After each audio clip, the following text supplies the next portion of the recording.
Welcome to this edition of Council Countdown. My name is Chloe G, and I am here with our Public Information Officer, Miss Hannah Nichols. And today we have a county council meeting.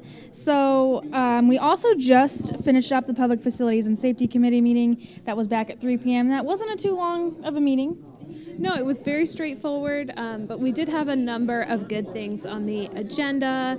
For those of you who may not have been able to tune in, on that agenda, we saw the resolution to accept an infrastructure planning grant for the Alljoy community that's going to be used to perform a comprehensive stormwater drainage infrastructure study for that area in southern Beaufort County.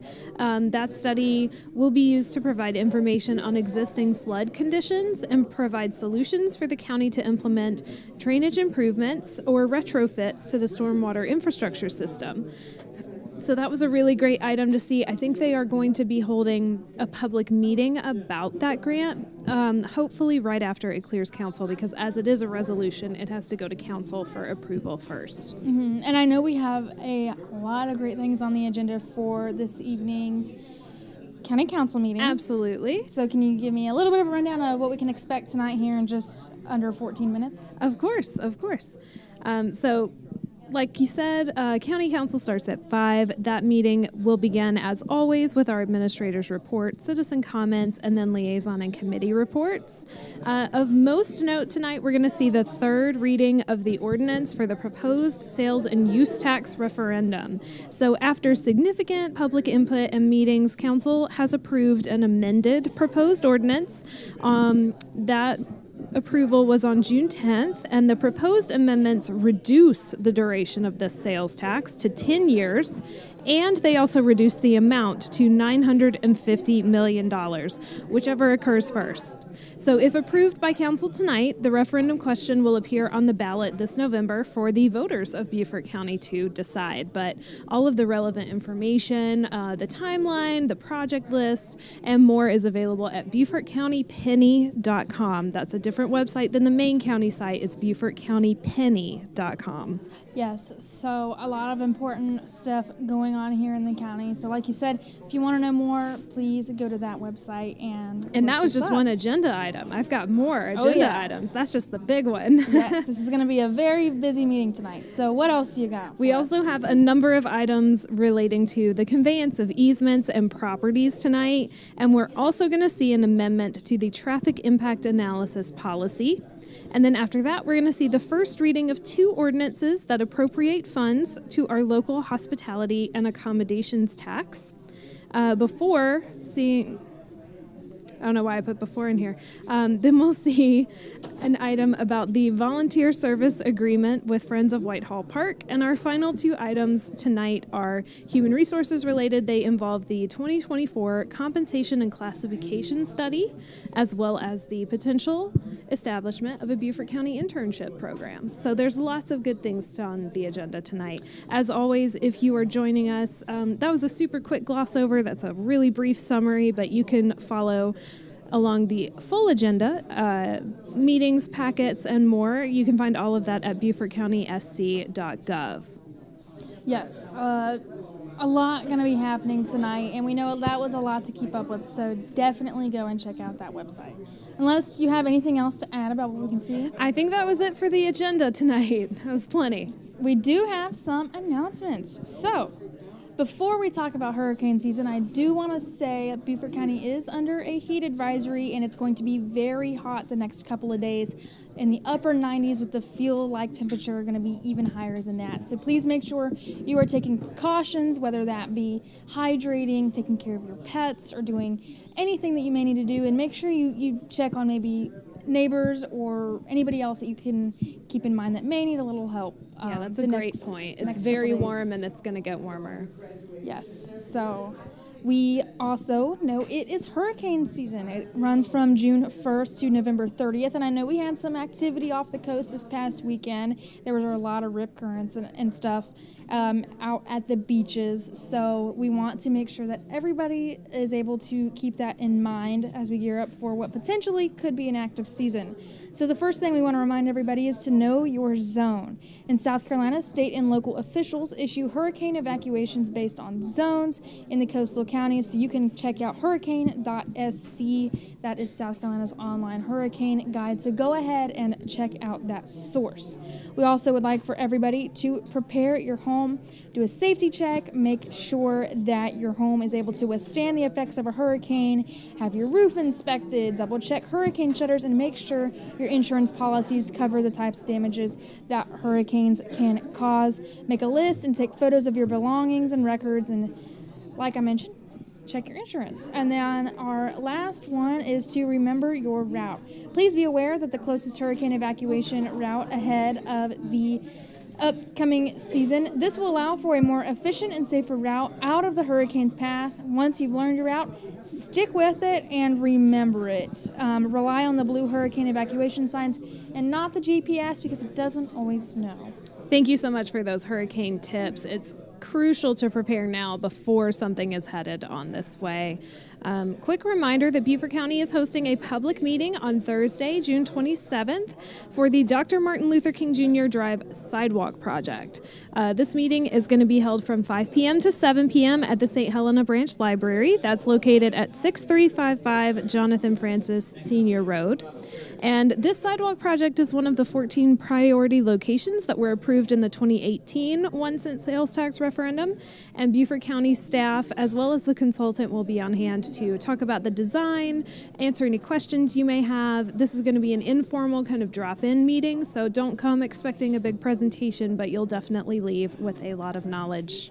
Yes, and I know very many people out there have questions regarding this project, so hopefully you're able to make it out. It is a great opportunity to have your voice heard. Right. I should note that if you can't make it to the meeting, they are accepting public comment online until Friday, July 12th, and they will take those comments at BeaufortCountyPenny.com. Yes, we are mentioning that site again, BeaufortCountyPenny.com. It is an important one.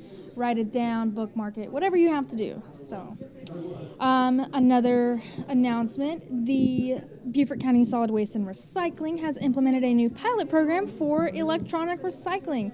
In addition to the quarterly scheduled e-waste events, the pilot program allows residents to drop off e-waste items at personally convenient scheduled times. You can schedule your drop-off date and time online at BeaufortCountySC.gov. Residents must schedule an appointment and can bring up to 5 items of residential e-waste. If you have any questions about these events or anything about the pilot program, call Solid Waste and Recycling at 843-255-2736. Thank you so much for joining us here on BCTV today. You can view all of our programs on cable channels Hargray, Comcast, Spectrum, and we also stream live on BeaufortCounty.tv. We have an app, so you can reach us on Roku, Apple TV, Android TV, and Amazon Fire. So whichever platform you're joining us from today, we appreciate it, and we are so glad you tuned in. Yes, thank you for the shout out, Hannah, for 24/7 content. You can always check us out. I love it. Speaking of solid waste, beginning on Monday, July 1st, solid waste hauler licenses for 2024 through 2025 are going to be available for all associated collectors and haulers that operate in Beaufort County. The county will not accept disposal charges at its approved landfills from collectors and haulers who do not have a valid license after August 1. The license fees are $100 a year for the first vehicle and $50 a year for each additional vehicle. The County Code of Ordinances requires that all contracts providing residential waste collection and transportation within the county have this license, which, along with decals, can be obtained from either the Beaufort or Bluffton location of the Beaufort County Solid Waste and Recycling Department. Solid Waste and Recycling are doing a lot over there and having a lot of exciting things for the community. Another announcement, the Beaufort County Passive Parks Department has an exciting nature program schedule. This includes birding, trail walks, and special events on the schedule. You even might get to check out some alligators, which I know are very common here in Beaufort County. This week, you have two separate opportunities to take it outside. Wednesday, June 26th, we're going to be hosting our first ever cast net clinic at noon at Camp St. Mary's Park. And then Thursday, we'll have another gator gander at Crystal Lake Park at 1 p.m. If you're interested in either of these, please contact the Passive Park Naturalist at destiny.rains@bcgov.net for more information, or, of course, you can visit our website and see the whole program schedule for June.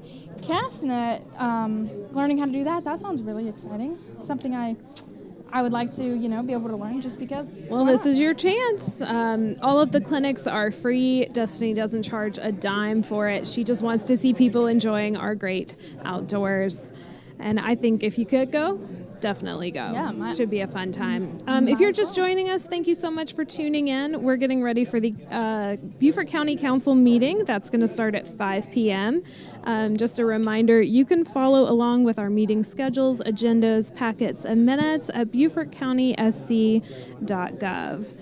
Tonight's big highlights, we hope you stick around. We've got a conversation about the sales and use tax referendum that's going to be on the ballot this November. Tonight is, I believe, the third reading for that.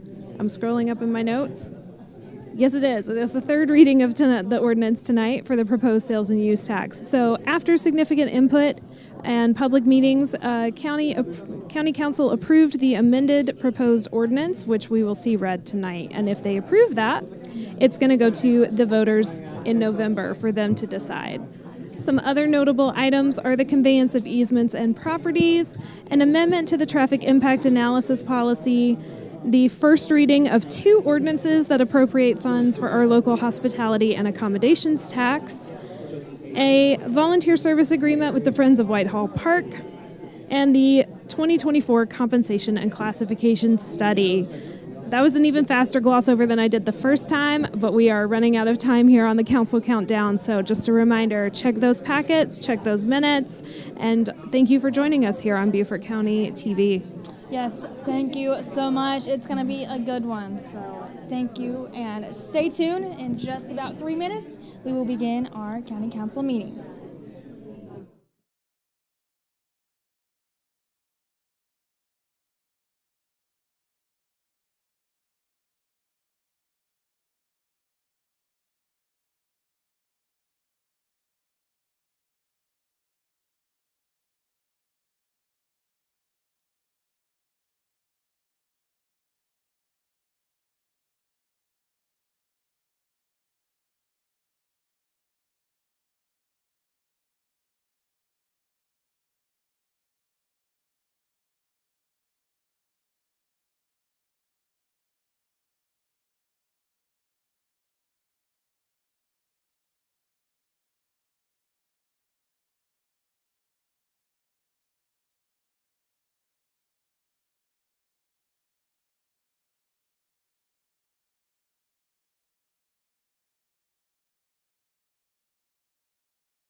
Good evening, everyone. I would like to call the County Council meeting of Monday, June 24th to order.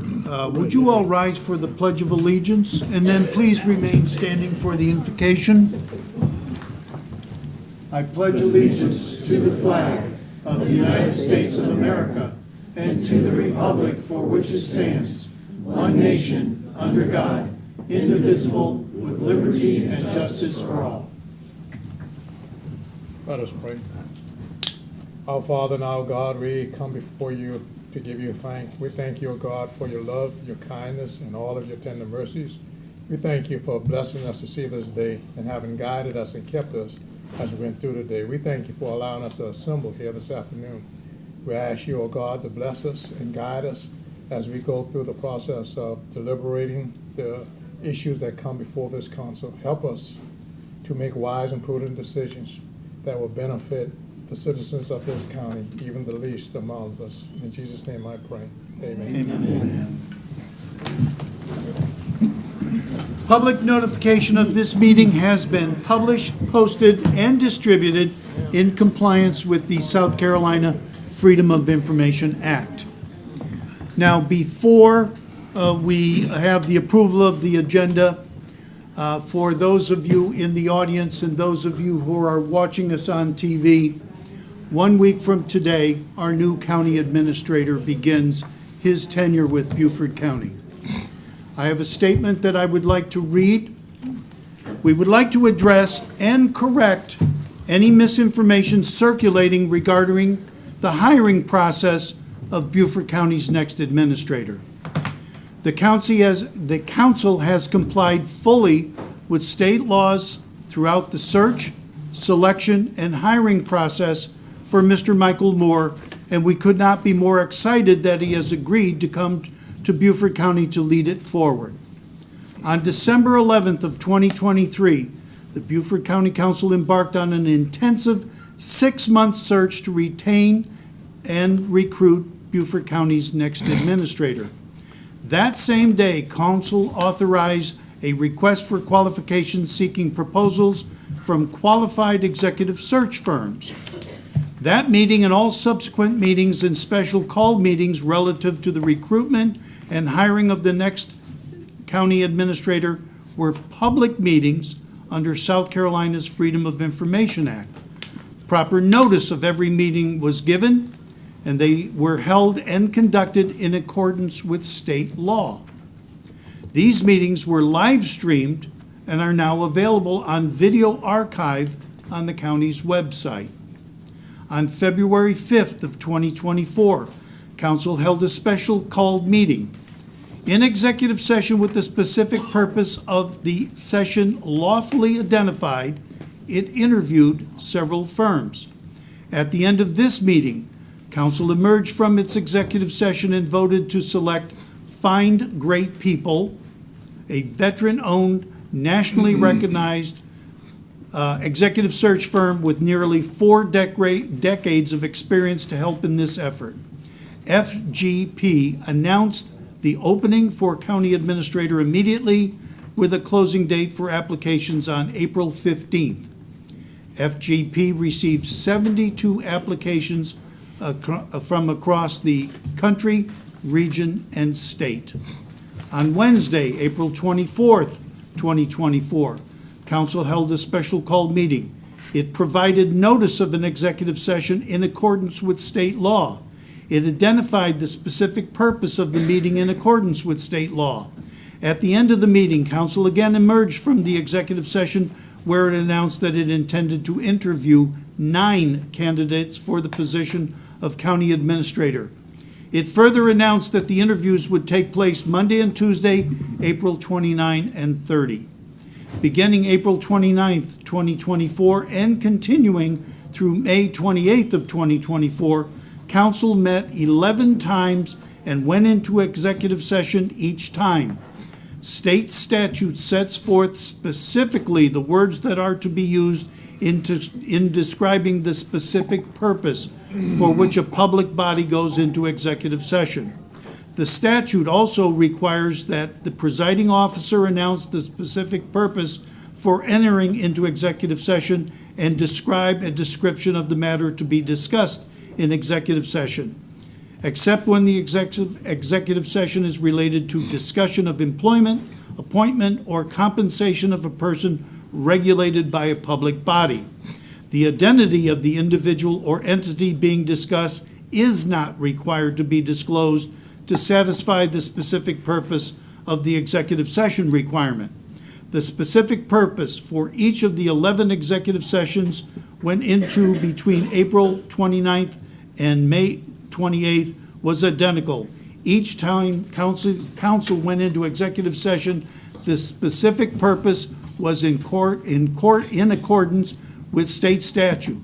Between April 29th and May 28th, council emerged from executive session 3 times to vote on matters arising out of executive session. May 28th was the last time council entered into executive session relating to engaging in discussions incident to employment, appointment, or compensation of a person regulated by a public body. After coming out of executive session, a motion was made and approved to authorize Chairman Passman as the representative county council to enter into a contract of employment with Mr. Michael R. Moore. That was the only vote council took to hire the next county administrator. Contrary to the misinformation being circulated, state law does not require council to identify what position it is about to discuss filling when it goes into executive session.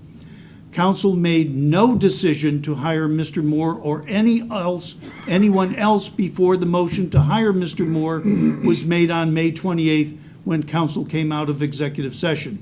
State law does not require council to publicly identify, 3 finalists for the position of county administrator before it votes on who to enter into a contract of employment with.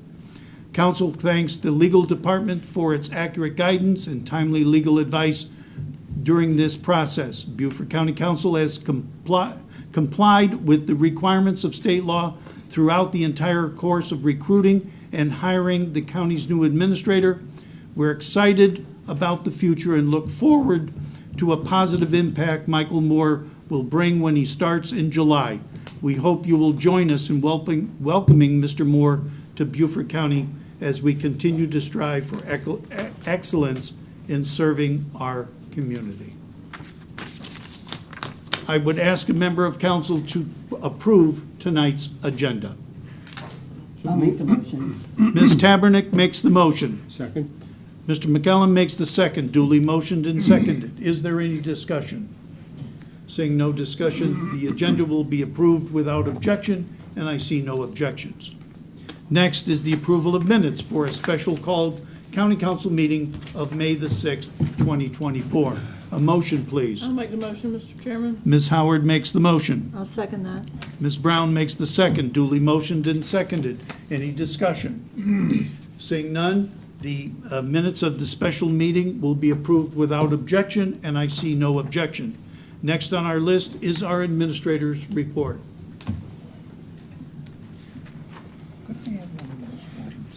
Good evening, Chairman and Council. The Beaufort County staff has been very busy since our last meeting, closing out the final things for this fiscal year. Staff has been very busy finishing projects, making sure that our budget is prepared properly, any of those items that have not been completed or properly carried over. I could go down the list of things.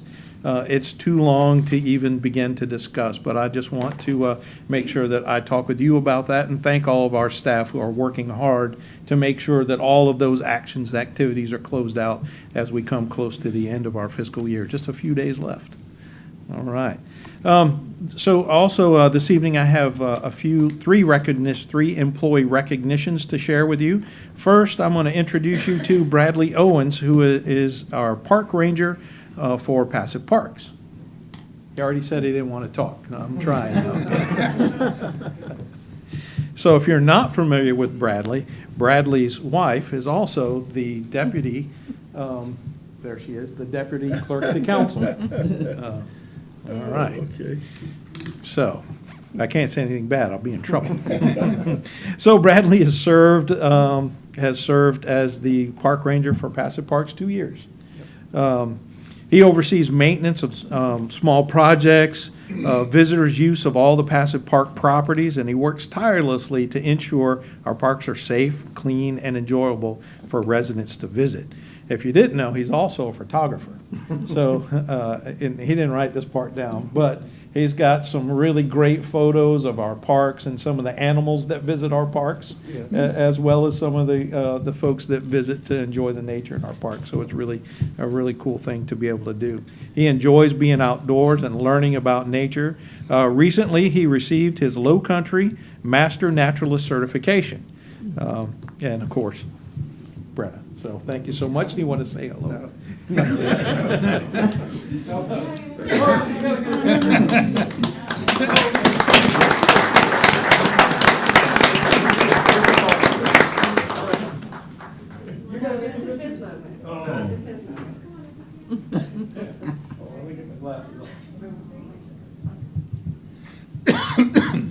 you all. Appreciate it. All right, and I know she is here. She is our recruiter from Human Resources, Sierra Hall. Yeah, there you are.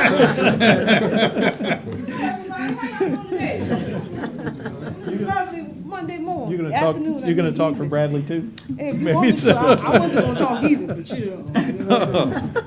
So, well, Sierra's position is recently new to HR.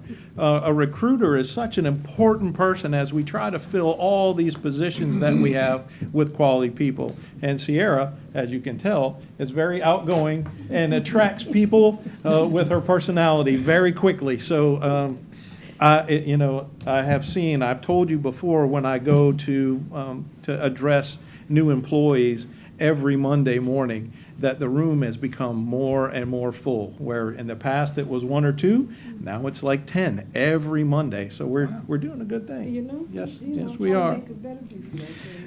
So Sierra began employment with the county as administrative specialist in the engineering department in 2022, and since then she was promoted to the recruiter for the HR department. Some of the duties that she does as a recruiter is to oversee those functions, that primary role of those responsibilities, sourcing candidates, so going to job fairs and finding people and encouraging them for their application.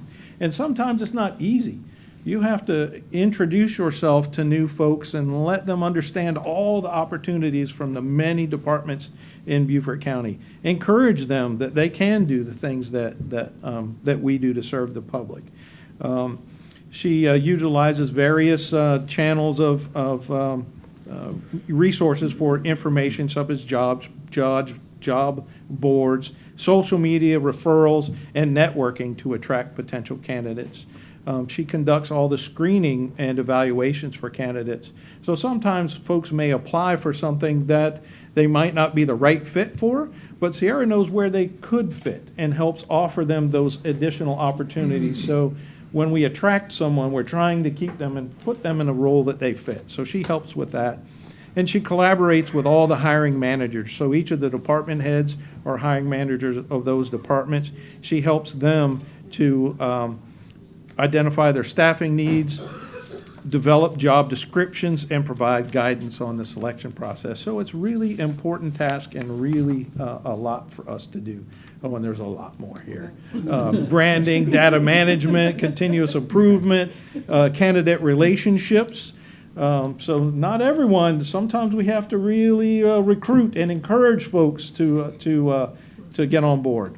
So Sierra is passionate about giving back to her community and assisting residents in need. During her time as a former member of the Emerging Leaders, serving as the outreach coordinator, Sarah had the opportunity to fulfill a passion.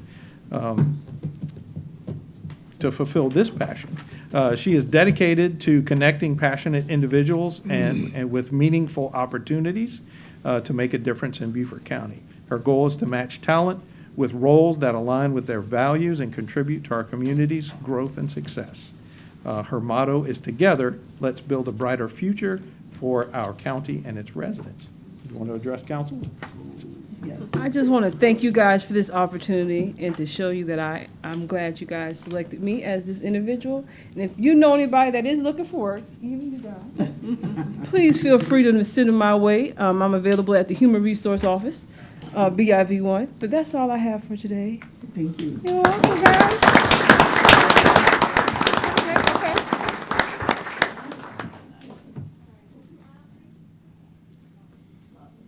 Ms. Hall, please come here for a second. Right here. No, right You, here. okay, Oh. yes, we've been talking, sorry. I apologize, we've been talking about. Please get that number and their name and stuff, and you bring the form back.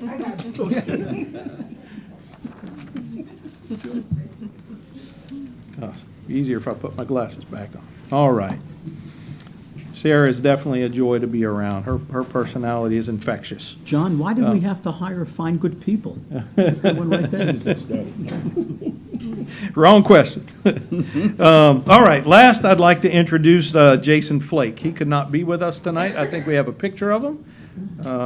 All right, so Jason is our senior GIS analyst. He works for mapping and applications in the IT department. Some of his jobs, his primary responsibility revolve around maintaining critical GIS infrastructure and ensuring seamless access to spatial data across our various platforms. So he works on creation of maps and inclusion of mapping, as well as our network. When you go online and you look at our GIS network to figure out you can look at your personal property and your taxes. Those are one of the many roles that Jason fills for Beaufort County. So he oversees and manages essential components of the GIS ecosystem and plays a pivotal role in supporting the efficiency of data and access. Some of the small list of duties he has is GIS server maintenance, the SDE database management program, web mapping service, aerial photography, technical support and collaboration for those systems, data security and compliance, as well as he does training for his department and tries to share his experience. He's worked for Beaufort County for 26 years. So in those types of roles, that experience is very important.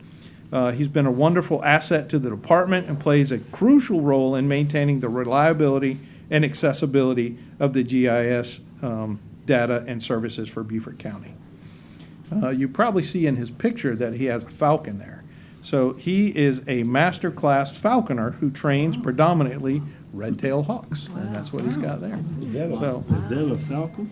Yes, that's that's a red-tailed hawk, I think it is. Where's Stephanie? Is that a red-tailed? I thought it was an eagle. I don't know. It looks scary. Well, anyway, that's what I have about Jason. I'm sorry he couldn't be here tonight, but let's thank Jason for his service to Beaufort County. Sir, that concludes my report. Thank you very much. Item number 7, and it was with great honor that we have a presentation of a proclamation recognizing Dr. Frank Rodriguez on being named South Carolina Superintendent of the Year. And Councilmember Tabernac will read that proclamation. So before we do the proclamation, I'm going to ask Mrs. Brock, that's yours, okay, to show a video the district made to embarrass Dr. Rodriguez just a little bit, showing how supportive the staff and students are to honor this superintendent. So please show the video. That was a good time. Congratulations on being named South Carolina Superintendent of the Year. Like Superman, you embody strength, integrity, and commitment to excellence. Your leadership inspires us all to reach new heights in education and our community. Again, congratulations on this well-deserved recognition. Your superpowers have not gone unnoticed, and we are grateful for your incredible work you do every day to make the difference in the lives of our students, teachers, and families of Beaufort County. Congratulations, Dr. Rodriguez! Dr. Rodriguez, we're super proud of you being announced as a 2025 South Carolina Superintendent of the Year. Your leadership skills are unmatched. Congratulations. So Dr. Rodriguez, we're just thrilled that you received this. We knew all along you were the best in the state. You really are best in the country. I've said long ago, you know the character of somebody by how they portray themselves in their job. You can live for your job or you can live in your job. He lives for the students of Beaufort County, and for that, I am so blessed. Congratulations. This is so cute.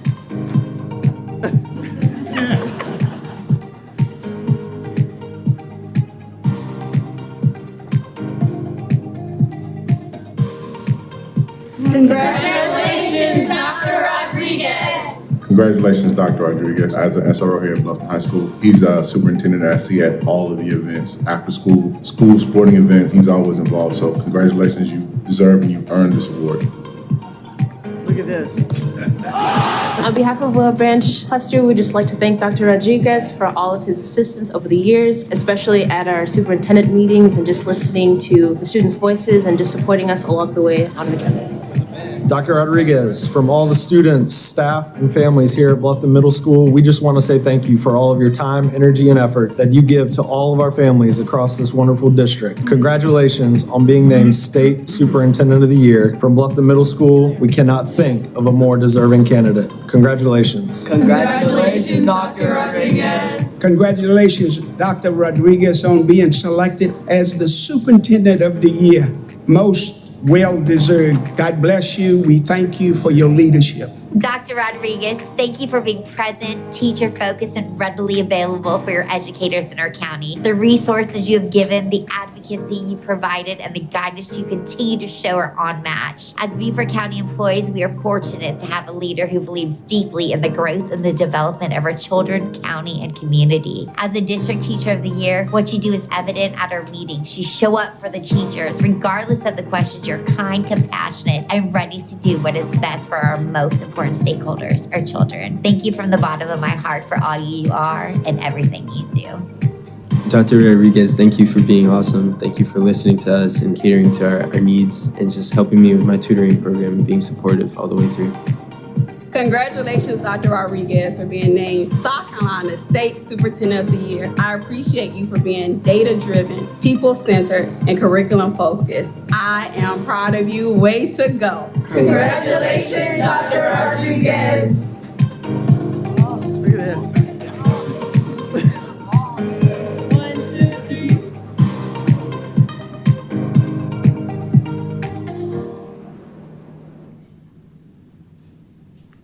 Nice. That's cool. Can anybody here, other than maybe Logan and David, do the soccer on the field like Dr. Rodriguez? I thought that was pretty cool. So I'm a 37-year educator, so it's my honor to do this proclamation for the superintendent. He has just come off of a week of 6 graduations. Is that correct? 6. That's a lot of time and a lot of standing and a lot of shaking hands.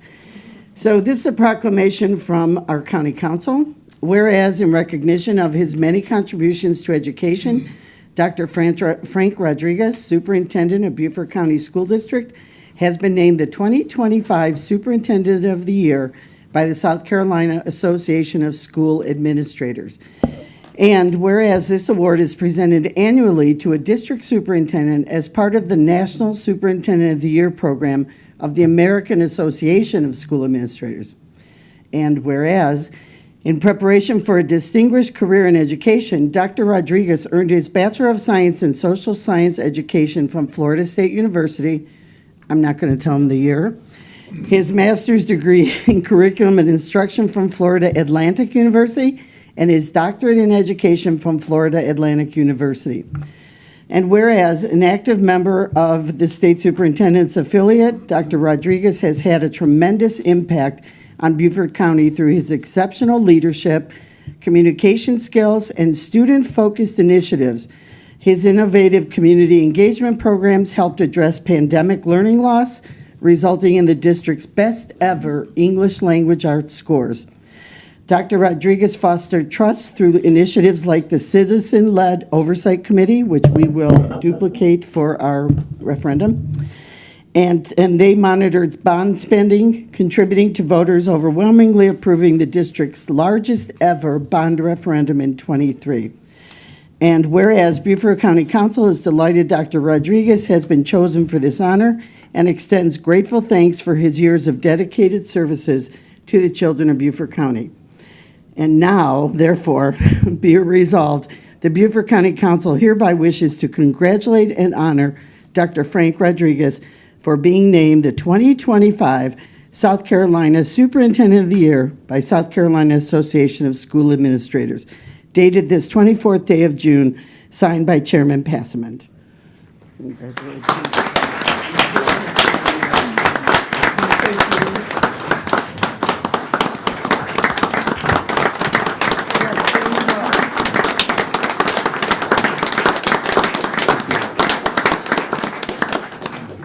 Thank you very much. I really, truly appreciate this recognition. Watching the video, I can see when I got here in 2019, I had much darker hair than I do today. But any recognition and any award like this, you know as well as I do, is because of a team. It takes a great team to accomplish great things for students and for any organization. And so I'm blessed to work with a fantastic group of professionals that care deeply about the children that we serve. And I'm when I call parents at home, I leave my message with, Frank Rodriguez, your proud superintendent. And I am very proud to be the superintendent here in Beaufort County. So thank you very much for your recognition this evening. I appreciate it. And this is truly a recognition for our team at the Beaufort County School District. Thank you all very much.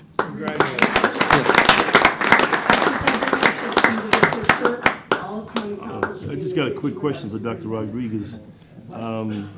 This is your first superintendent's position? In South Florida and Palm Beach County, I was a regional superintendent because the county had 193,000 students. It was divided into 5 regions. This is my first solo superintendent. So where do you go from here? I hope to be here. I hope to be here for a while. Thank you very much. We're going to take a great picture for you with all the council. You get to relax, yeah. Make sure everybody's in the picture. I'm coming. Okay. All you talk. Just to add a little color, that's all. Logan, can you go this way a little? I'm sorry, Mr. Cunningham. Okay, big smile in 3, 2, 1. Thank you. Thank you. Thank you. For coming.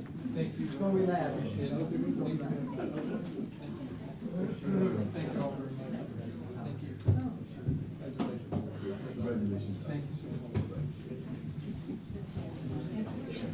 Yeah. York, I'm not gonna lie, I'm getting a little tan during the summer. I can't believe this. Absolutely.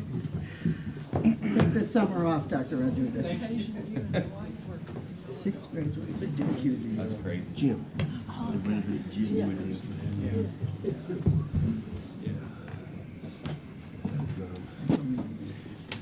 Okay, we are at our first citizen comments, and there are 4 individuals who would like to address council. 3 of the individuals would like to talk about the sales tax referendum, which is item number 11. And I'm going to hold those individuals because we do have a public hearing on that, so we'll do those then. Joe Mack wishes to address us about item number 19. Joe, will you come forward, please?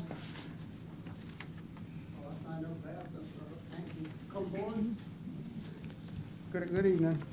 Joe Mack. I'm speaking as a resident of City of Beaufort. Whitehall Park. I'm not involved with the Friends. It's kind of a nice group of people picking up trash in the Whitehall Park in some kind of agreement. But the insurance, I don't think that sets a precedent, but I don't know. But $1 million insurance to pick up trash, I mean, that sounds, maybe they're doing other things, but in the future, I'm just wondering about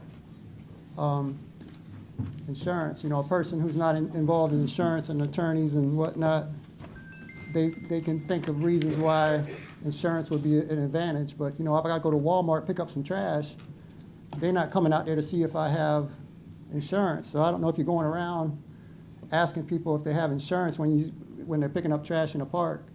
I have picked up trash in a state land, and I didn't get permission. Nobody asked me if I had insurance. I didn't get permission. They cut down trees with permission. They cut down trees without permission in Beaufort County. And I think it was Mr. Cunningham here, Councilmember Cunningham, that said it was one instance, a previous different issue about requiring people to get some type of permit to do photography and whatnot in the parks. So I'm just wondering about this because for the future, but go ahead and pass it. I'm not trying to bring it up for discussion, but I'm just wondering for the future because different groups want to do different things and whatnot. I'm just the face of it. Whether it's $1 insurance or $1 million, I have no idea, but that just sounds a little overblown. Thank you. Is there any member of the audience who wishes to comment on any other item on the agenda? If not, we'll close the first public session. We're at our liaison and committee reports. Who would like to go first? Ms. Howard? Yes, sir, Mr. Chairman. I attended Wednesday's Stormwater Board meeting along with Ms. Brown. She was there too. A lot of business going on at it, and we're going to be talking about All Joy later on the agenda. I met with the new Parks and Recreation Director, Eric Brown, at Burton Wells. Had a really good meeting with him and hope to have a public meeting like Councilman Glover and Councilman Dawson have had in their community with Mr. Brown. And on June 11th, I spoke to the Ladies Island Business and Professional Association regarding the Green Space Program. That was the 11th of June. They had a lot of good questions, and they were very enthusiastic about the Green Space accomplishments to date. Thank you. Anyone else? Mr. Chairman, can I just piggyback on just what Ms. Howard just said about the Recreation Department? I did attend last Saturday function called Unity in the Community at the Lynn Brown Center. It was a great affair. And he's taking it on the road. So he's going to your district, Gerald, soon, but he's taking it on the road. Thank you. Mr. Cunningham? Yeah, briefly, Bluffton Fire Department still has one open seat on their board. I believe it's an at-large seat too. So if you know anybody that's looking to apply, please encourage them to do so. The last couple applicants that they called back, looks like they fell through.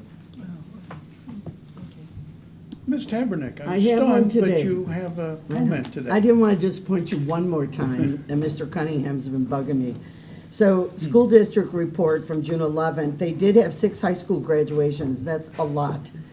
They approved Thompson Turner construction for the Beaufort High School 2023 referendum safety and security scope, which will involve cameras in the parking lots and athletic facilities and upgrades of their doors. They recognized Whale Branch Early College High School track. They were state champions, and 3 of the ladies were just named as first All-Americans in the 4x1 by the National Track and Field Coaches Association. That's a big deal. Then the board, this is a big deal too, but the Board of Education approved a fiscal year 25 8% fund capital project list that totals $43.5 million. They were presented with a list from their finance and operations committees. And this will include about $5 million of renovations and safety upgrades at the board offices, which is on Mink Point Road. Then there was some conversation about should we upfit this building or should we look to buy another one? That was just a discussion. Then the board authorized the superintendent to negotiate with Jasper County to analyze improving the physical building at ACE, the Academy for Career Excellence. It's not only the physical building, but the technology.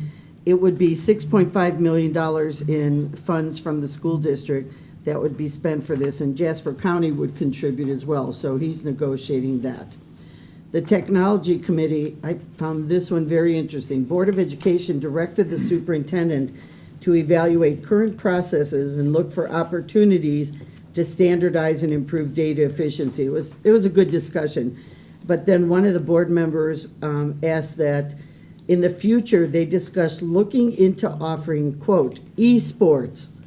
In case you don't know what that is, that's gamers. And setting up a room in schools to help students who like to game and do those games. And this way they could socialize while gaming, and technology is the future. It's actually now in the future, so they'd like to explore that. And then the board had a presentation of progress of our underperforming schools. And when I say that, that's according to state standards, so take that with a grain of salt. They reported on Joseph Shanklin Elementary and Whale Branch Elementary. And then under fiscal responsibility, the CFO reported that we have approved the second reading of their budget, and their third reading will be on Thursday. Thank you. Anyone else? Chairman? Quickly, Mr. Robinson introduced Jason Flake as the new person with maps. Is Dan Morgan still here? Is he here still? I mean, in the room? I know he's here for that. This Jason Flake is going to join Dan Morgan and Kelsey Floyd. They're a great team, and he's going to enjoy that organization pretty well.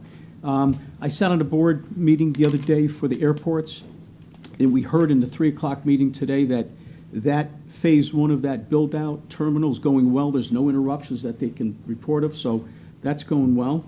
I also sat on a board meeting for the Palmetto Breeze and been working with Columbia and learning about some grants and opportunities for them to take advantage of through Columbia. So we're going to do that. I think it was last week that David, York, and I had a chance to meet with the new director of the Penn Center, and I'll let York talk about that if you'd like to. I think that was a great time. The history of Beaufort County is incredible. Whether it's St. James, whether it's Mitchellville, now we're going to learn a little bit about Penn Center and all that took place there, and I just enjoyed that session. So with that, I'll turn it over. Thank you. Mr. Chairman, I got two things. Last week, in addition to going to that meeting, I went to two additional meetings. One, the probate court hosted a stakeholder meeting talking about the process for mental health evaluations and how we can expand the services for mental health here. And it was wonderful to see all the partnerships working together and everybody coming collectively to try to solve that problem. And then the following day, we had an additional meeting with our Beaufort County Human Resources and some other partners within the community nonprofit groups about, again, seeing how we could expand mental health and mental health resources as well as housing, because it was a point-in-time committee dealing with homelessness in the area. So the very informative meetings, but also we got marching orders, so hopefully some good will come out of it. So thank you. Thank you. I have Cape Beaufort County Beautiful. We had our committee meeting last week, and Ms. Howard also attended. Grant McClure from the CCL spoke about having workshops for the plastic bag issue. And also Chris Campbell, who is the committee chair, asked about the solar panels, and Mr. Dawson, he was able to answer that question for him. And I want to thank Ms. Tabernick over here, because she was able to get us, he wanted to know how much we budgeted for Keep Beaufort County Beautiful, and you got that to us like ASAP, so I appreciate that. Anyone else? In front of you, you have a report for me about the SCA Regional Development Alliance. It is 7 counties. The leaders of all of the 7 counties, along with 4 of our state representatives, went to Washington, D.C. in May for 3 days to meet with our federal representatives to talk about regional projects that would benefit us. At that conference there, I was able to meet with 2 of our representatives about very specific projects affecting Beaufort County. One is a Beaufort Jasper Water Sewer Authority project for Alljoy, which I will ask my colleagues after I am done to give you some more information. The other is the Fish and Wildlife Refuge on Pinckney Island, and a project that we intend to do there. We're seeking federal funding for these projects. They were well received. Our entire delegation was well received because Washington DC now sees us as a formidable force of 7 counties from the state of South Carolina. And so there was to be a meeting that I could not attend, but was attended by my colleagues, Mr. Lawson and Mr. McKellen, regarding the Beaufort Jasper Water and Sewer project. Want to talk Gentlemen. about it, or you want me to do it? No, I can discuss it. Again, right now, it is still in the, just the works of us trying to figure out what can be done, what can't be done, but it would be bringing together the county, our legislative folks as well from the state, looking for federal grant money, and then obviously Beaufort Jasper being a big part of that, trying to get to the underserved area of Alljoy, which again has been something that not only myself, but people before me, David Vox and even Weston Newton, who was the previous chairman, was representing that area, and they've worked on this as well. So again, it's a collaborative effort right now that we're putting together to see what can be done.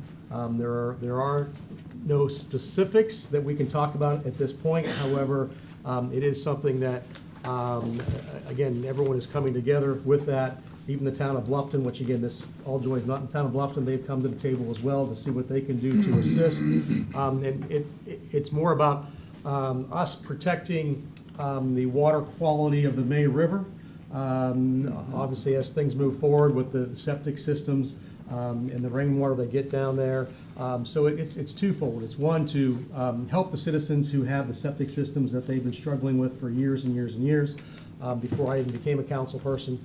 And then also for us to protect the river and do as much as we can to get rid of the fecal coliform that is flowing. It hasn't increased yet down there. However, they have found it in the water. And again, it's something that we want to get ahead of it and stay ahead of it and to make sure we can do what's best. So, Larry, if I covered it, I mean, that's... Yeah, that's great. The only thing is that the Beaufort Water Jasper has targeted a certain area with about 200 houses in it, and the estimated it'll cost about $18 million to deliver sewer service to those 200 houses.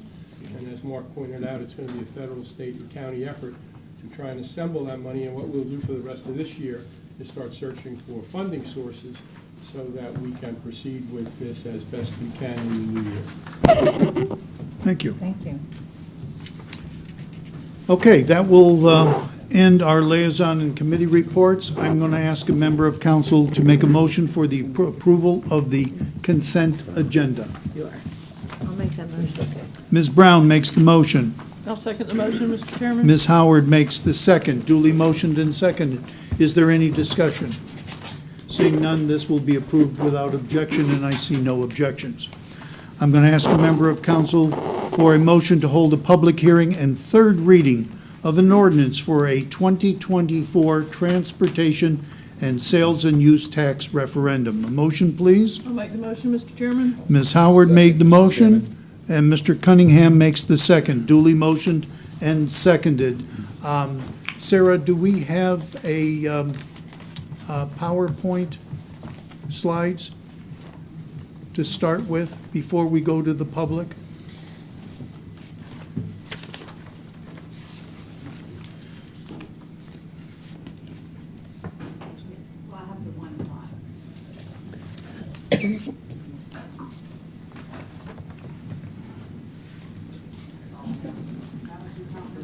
You can start with that.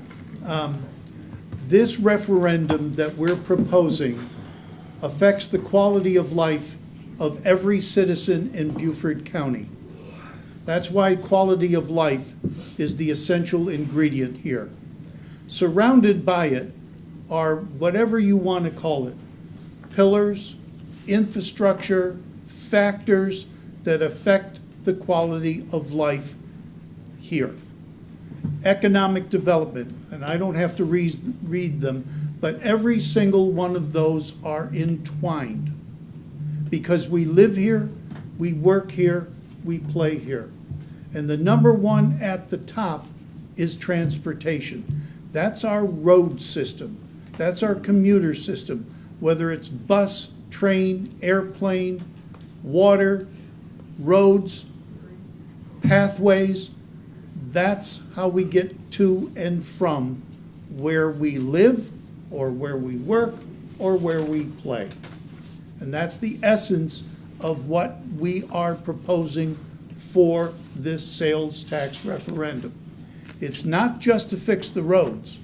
It is the quality of life we hope to have by having a successful referendum. So now I'm going to turn to the public for comments. We have 3 people who have signed up. Others may want to comment, but we'll go the way they signed up. And the first one is Ashley. Ashley Phillips.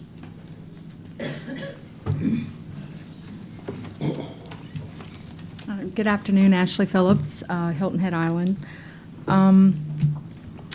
I think before we give you any more of our money, you need to finish the projects you had on the list in 2018. You got the money from us, now do what you said you were going to do. I will be an absolute no for another tax referendum. And I do want to say thank you to Ms. Brown and Mr. Reeds for showing up on Hilton Head last week at the workshop for the 278 meeting that's, huge for our bridge project that's coming up. So that's all I have to say. Diane.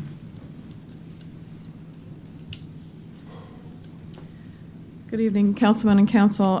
Thank you, Chairman and Council. Thank you very much for the opportunity to speak. I am a resident of the city of Beaufort, and this proposal has many, many holes in it where there are to be determined, not yet identified. So a lot of these funds, we don't even know really where they're going to go. I mean, broad categories are not enough. I echo what Ms. Ashley said in terms of let's finish the projects that were started first. In addition to which, there is $75,000, well, I don't know if this is the changed numbers, but a certain amount of money put in for the Rebo Road improvements, implementation of the reimagined Rebo Road, which everyone that I have spoken to is absolutely against. The proposal is not practical. It is it's detrimental to moving traffic. It's a danger to emergency vehicles that need to get to and from the hospital. There is a set amount of money scheduled to be given to the city of Bluffton and the city of Hilton Head, and yet there's a certain amount of money that is to be split between Beaufort, Port Royal, and the rest of the county in north of the Broad. I don't feel that we necessarily see in this proposal that Beaufort is going to benefit proportionately from what is collected and given. I urge you to either table this and consider it as another first reading after you consider looking at the numbers some more, or I vote no. Thank you. Ann.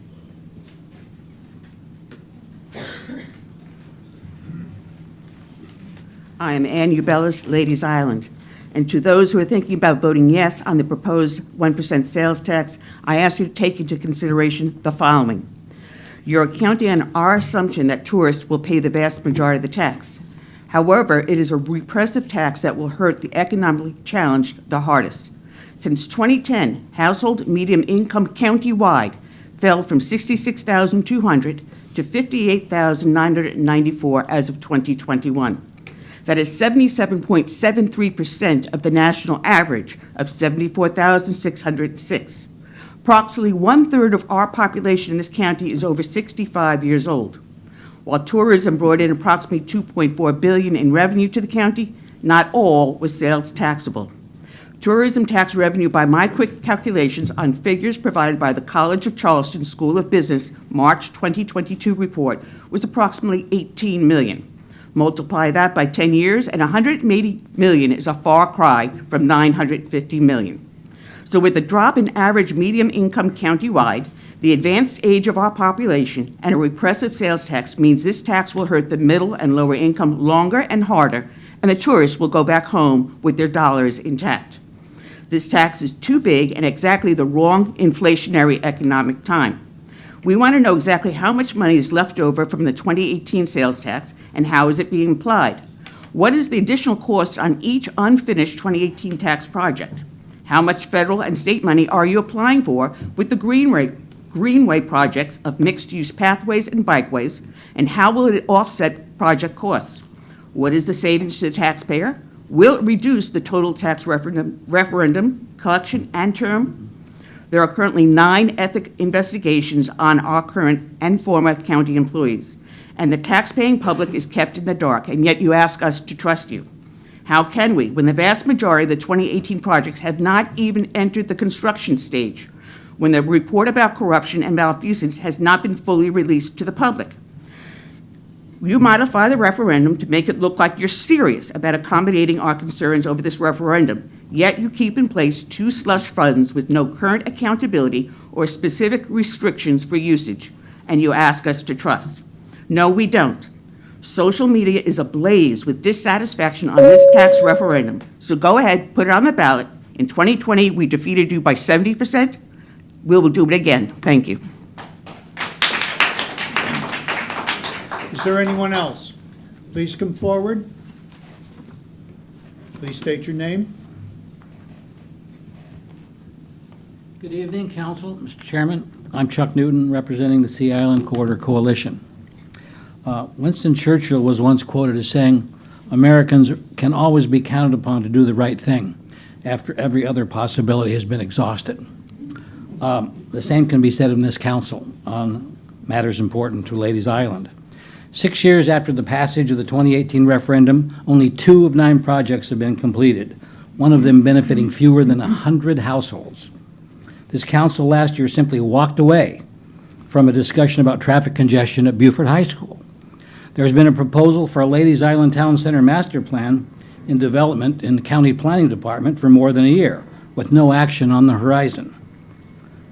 And in 2 days, Harris Teeter opens its new store at the intersection of Sea Island Parkway and Ladies Island Drive, with no way for shoppers living east of the store to get groceries home without crossing 3 lanes of active traffic at an unsignaled intersection because 2018 traffic improvements were not undertaken. Have we learned anything since 2018? Ladies Island has lived through 6 years of delay, broken promises, and more promises from Beaufort County. It continues to face largely uncontrolled development, and we've seen little action on the vaunted projects from 2018 intended to get ahead of this curve on cascading traffic on the Sea Island Corridor. Now, before you tonight is a proposal for another sales tax referendum, and it's justified largely on the same basis as it was in 2018. To the potential benefit of Ladies Island, there's $60 million in this referendum allocated to complete the remaining projects on the island. So we're of 2 minds. Do we advocate for the passage of this referendum and get Ladies Island long overdue projects underway? Or do we oppose the passage and put Ladies Island on the back burner yet again? This coalition has tried to work with the city and with the county since 2017 on these projects. We've tried to contribute our thinking about solutions for Ladies Island. We've tried to be responsible and supportive. But the people of Ladies Island have received very little in return. So much for citizen engagement. Should we believe this year's promises, hold our noses and vote yes? It would be easier to do this if we had a commitment from this council and staff that action on 2018 projects be a priority before anything else. That we complete work that was started before turning attention to new projects. We do think that the sales tax is an appropriate vehicle, no pun intended, to fund these projects, given the significant traffic created by tourists and the significant income revenue as well. The second question is, what kind of controls, what kind of oversight will this have? Ladies Island has suffered because it hasn't been a priority. Getting politics out of the equation and getting in more transparent citizen oversight would perhaps prevent certain parts of the county being ignored, as Ladies Island has been. I don't know if there's time to recapture voter confidence in Beaufort County before November, but strongly voiced public commitments by this council to promise keeping, improved management, greater transparency, and appropriate public oversight in the future would be a good beginning, and it would even be better if it started tonight. So thank you very much. Anyone else?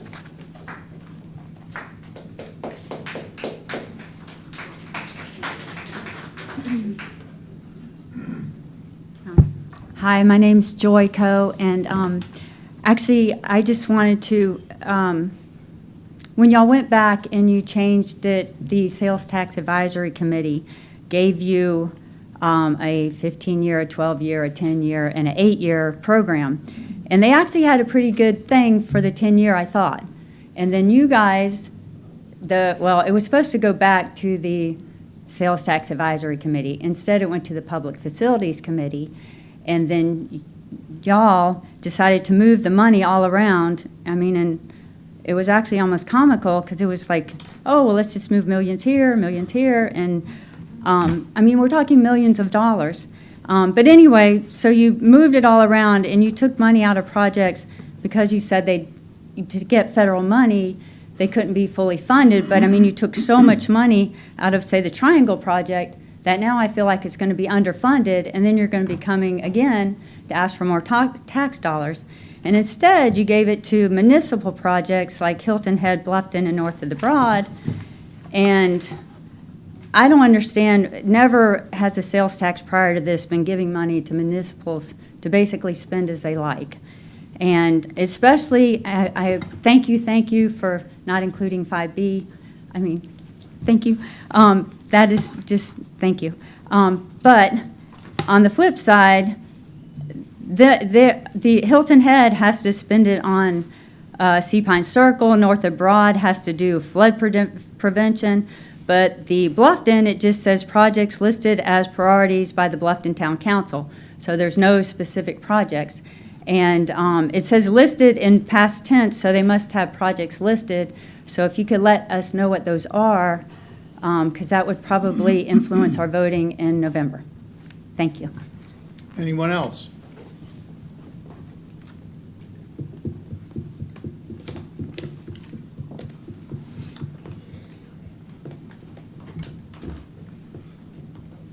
Hi, my name's Carmen Avon Manning, and I live in Bluffton. And I appreciate that we do have transportation issues. I agree with that. I agree we have quality of life issues. I also appreciate you're under a deadline to try to get this on the ballot. I've sent you 2 very long emails, and thank you, 3 of you acknowledged that you got receipt of it. And Councilman Wrights, you actually said I had good questions and the county should answer them, but I've gotten no answer. So I don't know why I'm here. It's kind of a waste of time, but I spent the weekend up in Boston and toured the Tea Party, the Tea Party Museum, and walked around Sam Adams' statue, and I said, well, give it one more shot. So people have already talked about the projects that never got done. So I'm going to ask you a very simple question, because this is the question my management and my clients and my regulators would have asked me, okay? You're blaming the 18 didn't get done because of inflation. Well, Mr. Passament, what inflation do all these projects have? Do you know what the number is? 69% increase in the bridge. No. I'm talking about the projects you're asking us to vote on. How do I know that number is correct? That is my basic question. I don't know if it's a bid price. I don't know if it's design cost. I don't know if it's plus or minus 10%. There is no information. So how do I have faith that that's the right number? And you don't know what the inflation rate that Jared has determined. So we're going to be in the same boat. You're going to come back to us and say, well, who knew the inflation was going to be 18%? So you're going to be back for more money. That's one. 2, we've talked about the municipal projects, and I watched, unfortunately, that hour-long meeting where you just moved millions of dollars around. At first, there was no money for municipal. Then you put 90 divided by 3 and said, oh, that sounds good, 30 million each. Well, Beaufort is not the same as Hilton Head, and it's not the same as Bluffton. We don't have the same population. We don't have the same number of roads. In particular for Bluffton, you took 5B. You say you're taking 5B out. Okay, that's great. You're giving Bluffton $30 million, and I ask you for what? According to Bluffton, Blueprint Bluffton, strange name for a planning document, Only 0.5% of the roads in Bluffton belong to the town. So I ask you, what are they going to spend $30 million on? Do you know? Then why is it on, why is it on there? I think you need to go back and do some number. That's what my management would have said to me. Carmen, you want this money? You got to give us the details. Thank you. Anyone else? Seeing none, we'll close the public comment. Now we're going to go to the council members. Hopefully, we can answer some of the questions that have been asked for us. The money that was gathered by the 2020 sales tax referendum still exists. The $80 million towards the bridge is the $80 million towards the bridge that has yet to be completed from the standpoint of it has not fully been designed as yet. We do not have municipal consent from Hilton Head, therefore, we cannot move forward with that project. Yes, some of the items for Ladies Island were done. If you have seen when we went around the county, several of the projects are now coming to fruition. Many of them are in design phase right now. Some will be completed. The rest of them will be done. As we have said, the priority is to complete what wasn't completed in the last referendum, the 18 referendum, before we start the next referendum. Do we have an idea of where the money will go? Yes, we do. It has been specified by project. Do we know 10 years from now that every single dollar in there will be accounted for as far as an inflation factor? Your guess is as good as mine. Do we know if we will be able to complete everything in 10 years? Certainly we hope to. Will we be able to complete the vast majority of the projects? Yes. When we were asked, why did we shortchange some of the projects so we could get federal funding? It is because if we, the taxpayers, say we have the money to fix the triangle, the state and the federal government aren't going to contribute a penny. So we're going to have seed money and go after the big dollars from the federal and state. That's why we have only $90 million from our share for the bridge. The bridge is short by $190 million. 69% increase over the last 11 quarters. The triangle is the triangle project. We guesstimate that it will be $245 million, of which we will put in a sum of money. Our partner in this is Jasper County. They will be participating in this. And hopefully between their referendum and our referendum, we will garner enough money to do that particular project. We intend to do as many of the pathways as we can. So there is specificity in there. I don't know if we had a slide that would show you the original concept of the 15-year and why we pared it down to 10 years and hopefully got a little piece of the pie for everybody. All 200,000 citizens who live in this county are going to be affected by what is going to happen over the next 10 years and well beyond. As we stated, this is a quality of life. If we don't do something, as the person said, we didn't get it on Ladies Island before, and if we don't vote for this, we're not going to get it again. Well, that's true for every single one of these things. If this referendum goes down, we have to come up with Plan B because the roads aren't going to fix themselves. We know how bad the roads are. All you have to do is be on 170 or 278 or 46 or any of the other ancillary roads that have people trying to get to work, they're a mess. So we have no choice in this matter. We do believe the sales tax is the best option because there is going to be a large amount of it paid for by people who don't live here. Now, as far as can people afford this? We're paying a 1% sales tax right now. It is on, for lack of a better term, discretionary funds. It is not for the necessities of life. So someone who can't afford this, they can't afford to go out to dinner and pay those kinds of fees to go out to dinner. So that's a fact. We know that there's tourism. They take up a great deal of our resources, our infrastructure coming here. They're going to pay their fair share.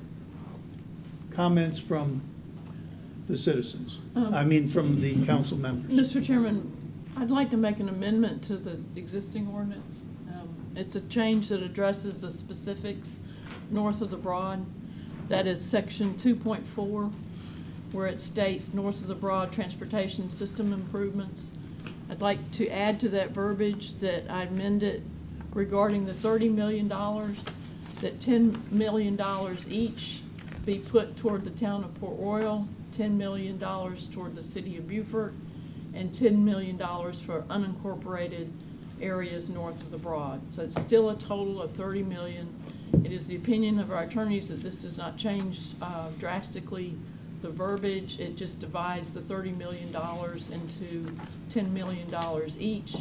As many of you know, many roads in northern Beaufort County are adjacent to unincorporated and incorporated areas, particularly Ladies Island and other parts of Port Royal and unincorporated Beaufort.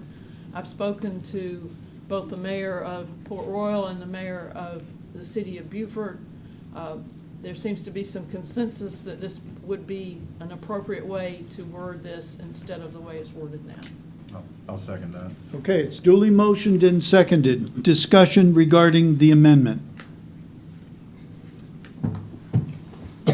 Seeing none, this will be approved without objection.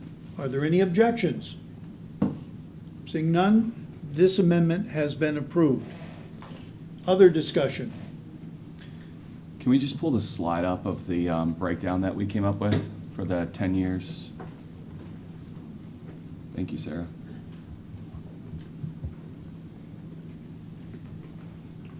Perfect. I just want to have this pulled up so people can see the way this is modified. If you actually look at this, a lot of people said that we're underfunding projects. Some of these projects, we actually still increase the funding from the original we put out at the 15-year. Especially 278, Ladies Island Corridor, and the 24 Pathways. Those are the three items that were left underfunded from the 28 referendum, which half of us weren't even on this county council when that was put into effect. But I can tell you that that was the number one priority for those of you that said you watched that meeting.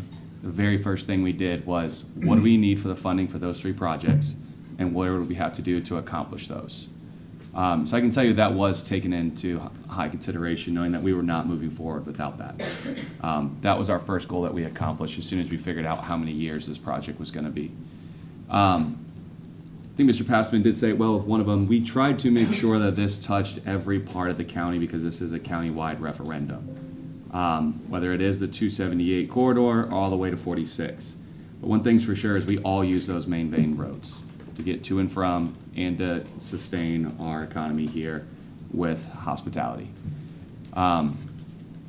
If you look at some of the funding on the right, whether it's safety, dirt road paving, pathway projects, those are areas that we can use funds if we do come up short in some of the others. Even though if you watch the meeting, I don't have the exact numbers in front of me, but I can remember 3 of these projects here on the left, we actually added an extra 10 million more than we were recommended to do to count for the inflation that we couldn't count for. And then these other pots we have on the right there, especially safety and traffic flow, those can be used in 278, Ladies Island, mass transit, anything that has to do with safety that gives us the option to move it around. So you guys asked a question, what happened with the funds in 2018? They're still there because legally they cannot be moved if they're identified for a specific project. They have to be used for that project. So those funds are still in those accounts, and we're planning on using those funds to go towards those exact same projects that are up here listed, that they were listed for before. And then the extra safety and traffic is if we do come up short again, that's our contingency to be able to get those done. It might have looked like we were up here just moving money around, but there's a lot of conversation that goes into that and thought way before we come up here and start talking. But it happening in front of you guys and discussing it and us bouncing ideas off each other, to me, that's healthy. That's transparency. We're discussing this right in front of you guys. You see everybody's emotions, ideas right here in front of all of us. With that said, Mr. Chairman did say it correctly. We actually have a 1% sales tax in now. A lot of people are accusing us of having a 7% sales tax. It's not true. 6% is done by the state. It has nothing to do with Beaufort County. The 1% is Beaufort County, which we have in place right now. That'll actually drop off for 4 months before this one would take effect and put us back at 1% sales tax. Tom, correct me if I'm wrong, the list of items that are not counted on this sales tax, medicine is one of those. Food, gas, Groceries. unprepared groceries. groceries. They don't count in that 1% sales tax. They're excluded. The biggest thing this is gonna hit, and this is why you hear people say that why it's hospitality driven and tourist driven, is when you go to restaurants, when you go to bars, when you go to movies, when you do activities, mini golf, whatever it might be. Those are big tourist destinations. Those are the biggest flows of this tax revenue that's gonna come in. Honestly, I think this project came out very well, and I've fought a lot of these before. It touches on the things that need to get done, and I think it accomplishes things in different areas. Now, to answer your questions about Hilton Head, Bluffton, and Beaufort, we gave a little bit of guidelines. I know I represent Bluffton. Bluffton's not going to support anything that has 5B in it. No way. So we will make sure that the funding does not go towards 5B. We know Hilton Head needs to redo the circle at Sea Pine, so we're giving them the funding to do that so they can go out for that project and get it done themselves, because you see the conversations we're getting in currently on the Hilton Head Bridge. Still not completed because we don't have municipal consent. I'd hate for that money to be sitting there again because we can't agree on a project. So now the ball's in their court. They have the funding to fix that circle that they say they need to fix. And Beaufort and Lady Zion, I'm sure they have ideas that they want to use that funding, and we're not trying to get tied up on those little projects where we have to get municipal consent. So I'm actually very proud of this council up here for getting this the way it's done. Mr. Dawson went to bat, threw in every single day about dirt road paving, and we cut down what would take 15 to 20 years on top of what we're already doing to get it done into one referendum, to get every dirt road in Beaufort County paved. And he's been pushing for that for 8 years now. And this is something that we can for once actually accomplish that. Thank you, Mr. Chairman. Those are my thoughts on that. Any other comments? Mr. Mr. Lawson? Yes, and obviously, this is a referendum that hasn't gone through lightly. It's something that we have all looked at, talked about for a long time. I appreciate everyone's comments that came up here and spoke about what they thought regarding the referendum. I've lived here now, it'll be 35 years coming up here in August that I've been here. I've watched this county change. I've watched things grow. I've watched where things have exploded all over the place. And you see Bluffton explode. You're now going to see northern Beaufort County explode. So if we did not bring this forward, we would not be doing our job. So we have to look forward to what needs to be done. If this doesn't pass, as was mentioned earlier, what do we do? How do we handle the roads? How do we fix things? How do we improve things? We all know this needs to be done. So this is not an easy decision for us to put this forward. And again, that's why I think we backed off of the 15-year and the additional money. We try to make this something that is something that can be palatable for everybody. Talking to people in my district, they would much rather have a 1-cent sales tax than for us to raise their property taxes. And that's going to be the only other option that you've got. Whenever these things need to be done, if there is no money, is for us to then raise property taxes. So again, having the 1-cent sales tax, and again, the experts have told us that if we do it that way, then 50 to I think it's 60% will be paid then by the tourists who come here. So again, 40% still being paid by myself, but again, I'd rather pay that 1 cent sales tax than to have my property taxes go up. So everything we've done, as I mentioned earlier, is we have not taken it lightly. We have had to think about this. If we didn't bring this forward, as I mentioned, it would be negligence on our side, knowing how this county is growing, knowing what is needed in all these areas. So again, that's why I would ask folks to have common sense, to when they vote this fall, that they look at it and realize that it's investing in our future. And if we don't do it, it's still going to need to be done, and we have to find a different route, and we'll be 2 and 3 and 4 and 5 years behind. So again, I represent the Bluffton area, which has grown immensely, and again, without the previous projects that have been done, without the previous council people that have looked forward and said, okay, we need to widen 278, we need to have the Cross Isle Expressway, we need to have a Bluffton Parkway, we need to have the Buckwater Parkway. All those things that were done and decisions made by previous councils is why we're here today, to have that same future that we represent and look out for our constituents. Mr. Chairman, may I? Mr. Reeds. I applaud my colleagues and what Mark says for the job that they did. I'm a firm believer that part of our job, our biggest part of our job, is listening to the people that we represent. And the majority of people that I talk to in my district, 11, they're totally against. It's the wrong time, inflationary times. We heard it here tonight. Average incomes are down. We haven't even attempted to get, not attempt, it's the wrong word, but we haven't even come close, but to maybe 17% of the 2018 projects that were essential at that time. It was a matter of quality of life at that time, as it is now for the $1.6 billion referendum. That was knocked down to $950 million. Ashley, Diane, Ann, Chuck, Joe, Carmen, that came here to speak tonight, we want to thank you. Many, many hundreds more have spoken to me, and all of us across this county.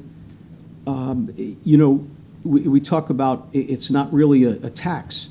Well, if you get 1% off, it goes back to 6. And in these inflationary times, I know a lot of people live paycheck to paycheck.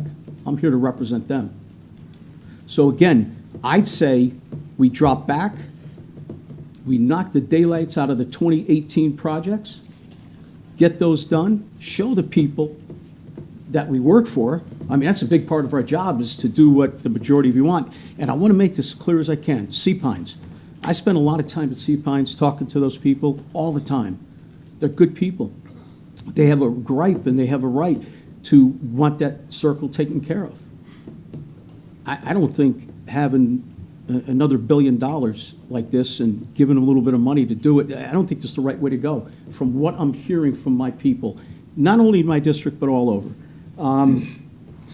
So again, from what I hear, this is going to be soundly defeated, and I would like to encourage my colleagues to go back to the table and let's come up with something different, or maybe delay it. But it will be soundly defeated from what I'm hearing from an awful lot of people. And that's my job, to report that to you and do what you like. So, thank you. Amendment, though. Wrap this up. We have to make another amendment before we do that. Mr. Glover. Oh, yeah, thank you, Mr. Chairman. Let me start by saying, 2 years ago, Jared came before us and he presented a presentation that he used, the road less traveled. And in that presentation, he said to us that there's $1 billion of infrastructure needs out there in the community, in the county, over the next 10 years. And he said that we can sit here and not take that road, or we can go down that path. But the needs are still going to be there. And I recognize that I can sit here and say to you that we're not going to need to do road improvement, road reconstruction, but I'll be lying. We need it. I think we have to decide how to get there, We had a task force to come before us. Instead of coming back with 10 years, they came back with 15. And the community said, no, that's too long, that's too much. But the needs were still there. Whether you're talking about 1.6 billion or 950 million in 10 years, it's the same needs. And so I would say to my colleague and the community that I prefer taking this path than for folks to come here 5 years from now and say, I cannot get to my destination because of whatever infrastructure has not been repaired. I can say here that do not go down this path here and the bridge on Hilton Head collapse and somebody has to do something. I can say that. Or I can say, let's take this path and fight it and know that it is the best path to take. Now, whether it's the right one or not, all I can tell you is that 10 years from now, we'll know whether we took that right path. But he brought that to us, and I bought into him, and I'm still buying in him today. I'm going to go down this path here, so I'm going to support, because we didn't get the 1.6 billion, we got 950, and he projected, or he said we need about $1 billion. So we still owe you $500,000, Jared, but that's all right. We'll find that $500,000 from the federal government someplace. Thank you, Mr. Chairman.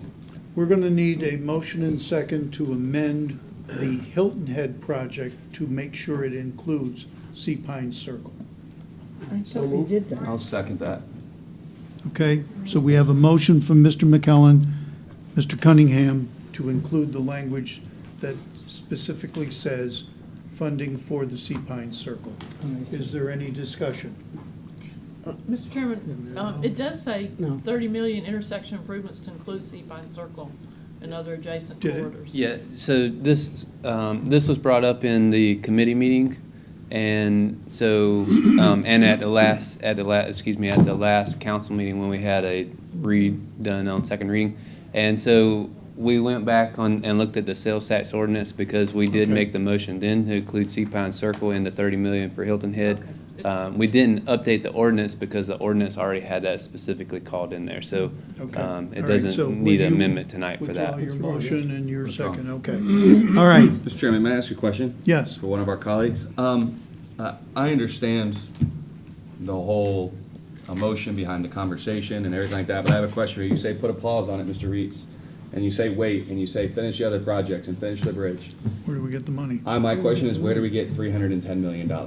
That's what it will cost to finish those projects that were not done. Well, Because the only way to do it is to raise their property value. So we really willing to say to these people, we're gonna raise your property values, and you're gonna be on the backs for all of this. No, Your property no. tax. No, sir. Then I would love to know where we're gonna find $310 million so we can tell the public how we're gonna finish those projects if we put a pause on this.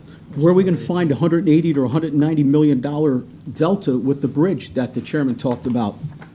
I mean, when's it going to end? It's actually in the safety already. We have an extra $100 million in there, which I just discussed a few minutes ago. That puts us at $190 million there. Well, listen, I'm just here to tell you that I'm here for the people that speak to me, and I'm not here to tell them what to do.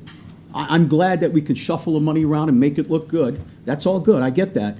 But, you know, when we're here to be representing the people, that's what we should do. That's what I want to do. Mr. Chairman. I just wanted to say, talk about representing the people. I believe we have more education to do for people. What I've heard people say is, where's the money from the infrastructure? Somehow they think the government's raining it down on us. Where's the money from the state 1% sales tax? That goes to our county transportation committee, so there's a misunderstanding there. There is no slush fund for this money to come from in our budget. If we don't pass the referendum, and nobody likes a tax, it will have to be, as Mr. Lawson said, on your property taxes. And I don't want to raise millage. I don't think anybody wants to increase millage, so the option is the referendum. And I think if we continue to educate people, we might have a better response. That's going to be our job. Mr. Bartholomew, you're last, and then we're going to call the All right, question. sounds good. I'm going to kind of keep this next to last. All right, sounds good. You know, I've been struggling with this referendum question. I've been trying to talk to as many people as I can out in my community. As everybody's talked about the Ladies Island 2018 referendum, county didn't do a good job managing that. I mean, and I think, Jared, I don't think you were here at the time, but I think everybody acknowledges that the county just did a poor performance altogether on that 2018. The one saving grace that I think that's in this new referendum are lessons learned from the 2018. It does have a Citizens Oversight Committee. It does have the more oversight than the last referendum had. And I think from that, we made sure that no elected officials will be on that. It's actually going to be citizens within the community to come on that committee and tell us what projects need to be prioritized. And I want to thank Jared, and I want to thank the council as well. I think, going back to Mr. Newton, to your comments about showing priority for Ladies Island, I think seeing it go from 40 million to 60 million allocated to Ladies Island shows that there's a dedication to prioritize Ladies Island and the projects there.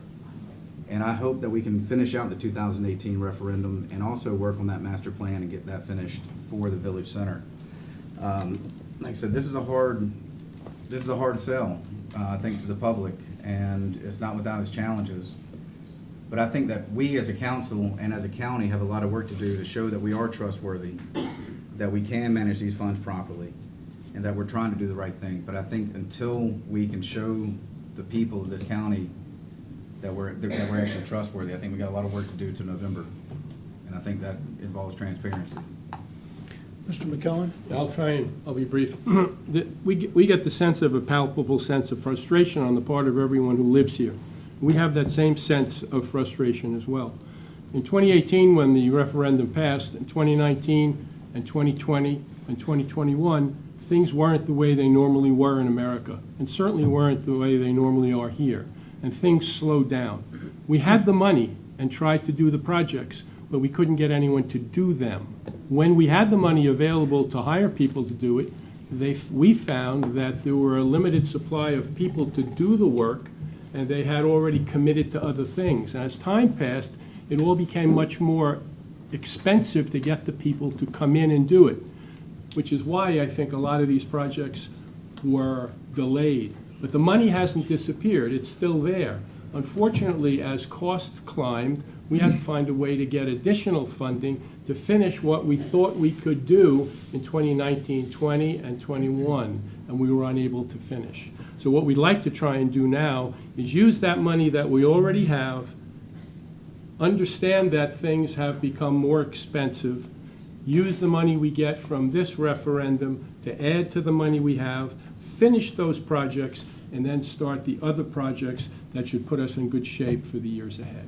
And that seems to me to be a rational explanation of why we are where we are, and why everyone feels this great sense of frustration where you told us you were going to do anything and you didn't. Well, why didn't you? I think all of us were in the same position of trying to get things done, and we couldn't because the world, quite frankly, had changed on us. That's all I have. Would you call the question? This is the referendum as amended. Councilmember Howard? Yes. Councilmember Cunningham? Yes. Councilmember Tabernick? Yes. Councilmember Reitz? No. Councilmember Lawson? Mark Lawson, yes. Councilmember Glover? Yes. Councilmember Dawson? Yes. Councilmember Brown? No. Councilmember Bartholomew? Yes. Vice Chair McEllen? Yes. Chairman Passament? Yes. The motion passes. Okay, moving on to item number 12 is a public hearing and second reading of an ordinance authorizing the interim county administrator to execute the necessary documents to convey utility easement number 904091 with Dominion Energy encumbering property owned by Beaufort County at 688 Paris Island Gateway. A motion and second, please. Mr. Chairman, I'd like to make a motion. Ms. Howard made that motion. A second. Mr. Glover makes the second. Duly motioned and seconded. Is there any member of the public who wishes to make a comment about this item? Seeing none, we'll close the public hearing. Any member of council? Seeing none, this item will be passed without objection. Are there any objections? Item 12 passes. Item 13 is a public hearing and second reading of an ordinance authorizing the acceptance of drainage easements associated with drainage systems located in the Shell Point area on two specific parcels. Motion. I'll make the motion, Mr. Chairman. Ms. Howard makes the motion. Make a second. Mr. Bartholomew makes the second, duly motioned and second. Any member of the public wish to make a comment about this particular item? Seeing none, we'll close public hearing. Any comments from council members? Seeing none, this will be approved without objection, and I see no objections. 14 is a public hearing and second reading of an ordinance authorizing the conveyance of a portion of parcels of real property from Beaufort County to the city of Beaufort associated with US 21 Airport Area and Frontage Road improvements. A motion? So moved. Mr. Bartholomew and Mr. Glover. Duly motioned and second. Any member of the public wish to make a comment about this one? Seeing none, this will be approved with, any member of council? No. This will be approved without objection, and I see no objections. 15 is a public hearing and second reading of an ordinance authorizing the interim county administrator to execute any and all necessary documents for the acceptance of properties encumbering the road right-of-way for a private section of Shepler Lane. I'll make the motion, Mr. Chairman. Ms. Howard makes the motion. I'll second. Mr. Glover makes the second, duly motioned and second. Any member of the public wish to make a comment about this item? Seeing none, we'll close the public hearing. Any member of council? Seeing none, this will be approved without objection, and I see no objections. Item 16 is a first reading of an ordinance to amend the Beaufort County's traffic impact analysis, known as a TIA policy. Motion and second, please. I'll make the motion. I'll second. Ms. Tabernick and Ms. Howard made the motion and second. Any discussion? Yeah, actually, I had a couple of questions regarding some of the amended language in there. Who's been assigned to answer the questions? on Well, that? ask the question, we'll All right. find somebody to answer. Gotcha. It was section 6.3.30, subpart A, talking about, apparently we're putting the burden for the applicant to pay for the transportation study, which I think is fine, but they have to use the people that we have contracts with. Well, we're going to, as my understanding, we're going to have a selection of 2 or 3 vendors because they are knowledgeable of Beaufort County. Whereas in the past, we could have a developer that would come from Iowa. He would choose somebody from Iowa who has no understanding of the traffic of Beaufort County. So, yes, they're going to pay for it, but it's going to be one of the select individuals from. That we have a contract with already. Correct. That answer your question, okay? Yeah, it does. It still just doesn't, I don't know if it sits right with me or not. Just trying to figure that out. Okay. And you had another one? For the 6.3.40, that's section A, it talks about seasonal data only for Hilton Head Island. Is there a reason that we're not including the entire county for seasonal data, traffic data? 'Cause, I mean, Fripp Island has just as many issues going out there. That one I don't know. Because I think it specifically says Hilton Head Island only. We call out Hilton Head. My name is Kevin Sullivan. I'm with the Beaufort County Engineer. But we actually call out Hilton Head Island because that's like the biggest driver of tourism in our entire county. So it's like obvious that Hilton Head Island would be the one that we would make sure that the regional traffic. Yeah, I mean, should we just request seasonal data for anything in the area? I mean. Yeah, 'cause like well, I said- this is a good Yeah, suggestion, that's- and this yeah. is the first reading, so, Yeah. I would ask administration to take that under consideration, because he's absolutely right. With the growth in southern Beaufort County, Bluffton, they have a lot of traffic Right. impacts. Right. Certainly Fripp Island, certainly Hilton Head Island, now the city of Beaufort, yes. Hunting Island. Hunting Island, so we do have several areas, so that's an excellent Yeah, suggestion. definitely. It's a reasonable request, and we could, we can be sure to make sure that it's considered. Okay, Like you said, this is the first reading. okay, this is the first reading. Any other questions? Can we amend that on the second reading? Is that what They will take that Yeah. under Yeah. and probably include that language in there. Come back. So when it comes back for second reading, we'll have that as part of it. Yep. Okay? Thank you, sir. Any other discussion? Seeing none, this will be approved without objection as first reading, and I see no objections. 17 is the first reading of an ordinance providing for the appropriations of funds for fiscal year 24-25 generated by the local hospitality tax. Motion and second, please. I'll make them. Ms. Tabernick makes the motion. I'll second. Mr. Dawson makes the second. Duly motioned and seconded. Is there any discussion? Seeing none, this will be approved. I just want to comment, I think this is a great way to go versus how council's been doing it. This streamlines it, and we still will have control of the dollars. Thank you. This will be approved without any further discussion? Seeing none, this will be approved without objection for first reading, and I see no objections. 18 is the first reading of an ordinance providing for the appropriation of funds for the fiscal year 24-25 generated by local A-Tax Committee. Motion and second, please. I'll motion that. Ms. Brown makes the motion. Second. Mr. McCellum makes the second. Duly motioned and second. Any discussion? Seeing none, this will, Just real quick to make sure that it says potential appropriation. Some of this A-tax and H-tax has been approved in the past. So when we look at you have two pools of money, the new A-tax, H-tax is coming in, and then you have the previous monies. So we just want to make sure that if there has been appropriated monies from previous years, that those still get taken care of before we use that money someplace else.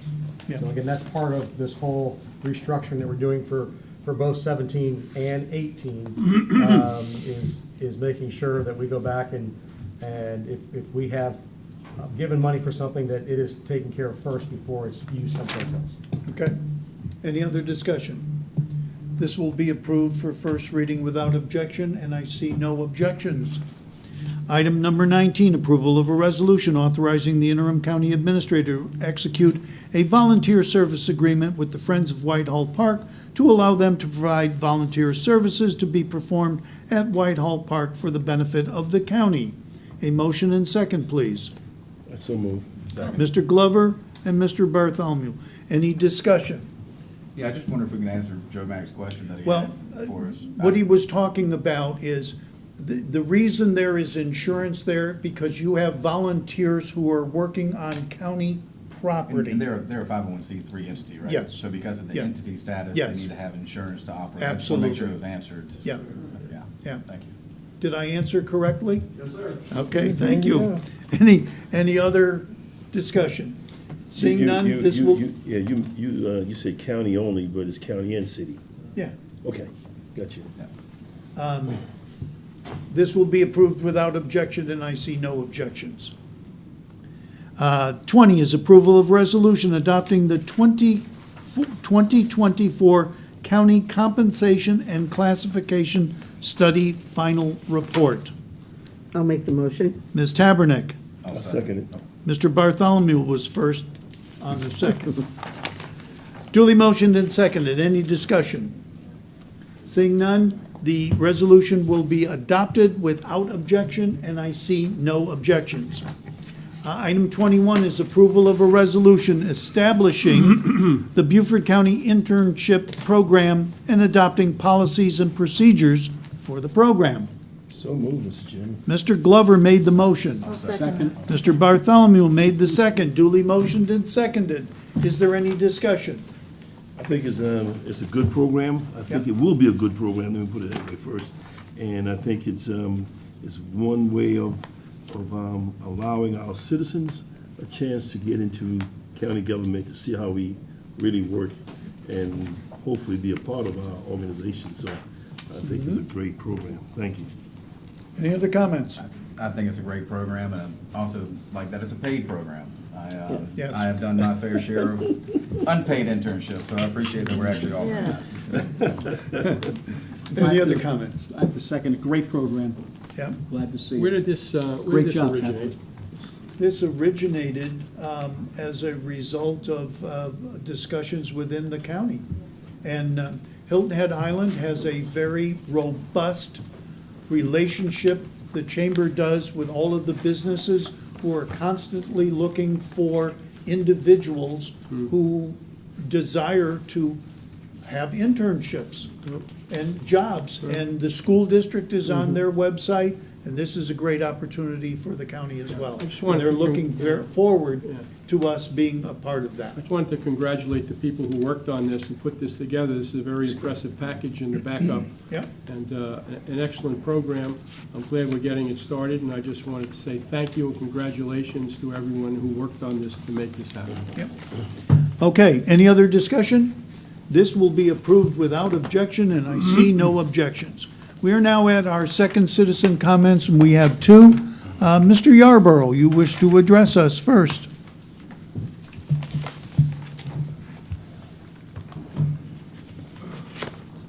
Good evening, Cade. Good evening. I'm Cade Yarborough, Chair of the DeFusky Island Council.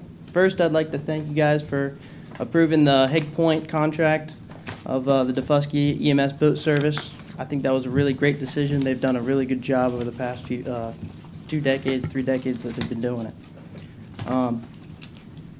When I spoke to you last, I addressed our concerns about the potential loss of the long-awaited community building and the beach bathrooms that we need so badly. Last week, we had a Zoom call with Hank Amundson and Councilman Lawson to discuss the important infrastructure projects. It appears that we're back on track, and Hank will be coming to DeFusky in the near future to look at the future sites. Most importantly, Hank and Mark have assured that the funding will be maintained for both projects, and we appreciate their support and the support of all of you for these projects. Last time I also told you that we are very concerned about the loss of the barge service coming out of Savannah. I recently had a meeting with Mr. Riley, the barge owner, and he stressed that stressed again that we need to be prepared. We don't know when that will happen, but it will most certainly happen sometime this year. Hank has let us know that the county is most likely able to work out an arrangement for the Freeport Marina for trash removal, which is a positive move, of course. However, the closure of Hutchinson Island service will be